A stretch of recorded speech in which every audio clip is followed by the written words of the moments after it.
نسي سبحانه وتعالى مسكحداني aad bay u yartay jidhkeena marka lagu miisaamo bay yiraahdaan waa 2.5% wazniga jidhka ay yiraahdaan waa 1330 gram meelahaas bay ku tilmaamaan isku celcelintu kiilo iyo xogaa yar way maskaxda kugu jirta haweenkana bay yiraahdaan rag 40 gram buu ka weeyay yani isku celcelinayna 40 gram bay ka miisaan yariyeen maskaxdaasi waxay isticmaashaa baa la yiraahdaa jidhku waxaad oxygen neefsato oo dhan dib u jiido rubuc kamida kaligeed baa cunta halaali waxaad oxygen cabto rubuc kamida maskaxdaas cabta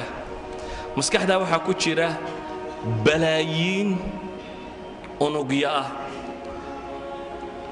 maskaxda inugu jirta waxay yiraahdaan 22 decimeter kama taqaanay centimeter ma hoos uga sii kac decimeter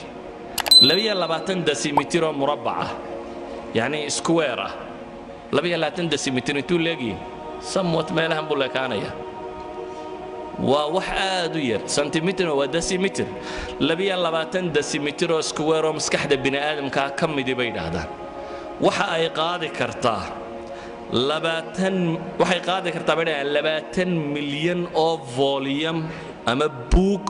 inta ku qoran bay qaadi kartaa ma u malaynaysaa in awood inta laga wadato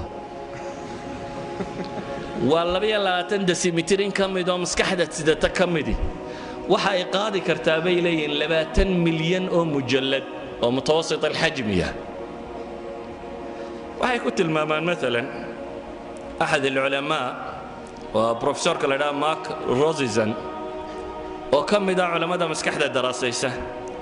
جامعة كاليفورنيا سنوات بدن بو دراسيني كذبوا حليه هي هديبوا يري مسكحة بني آدمك مالين كسته 10 معلومات في الثانية الله شيء قبوا لي سكند كسته 10 شيء هدي الله شيء قبوا لي سكت كوال برقصي هل كان بالنسبة لحدا سكنه سكند كسته أما ثانية كسته أو كم إذا الله شقفك هدي الله شيء قبوا لي 10 شيء 10 معلومة الله شيء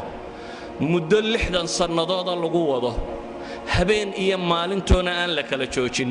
waxaad qiyaastaa second kasta 10 baa lagu sheegayaa shay 60 sanadood baana lagu wadayaa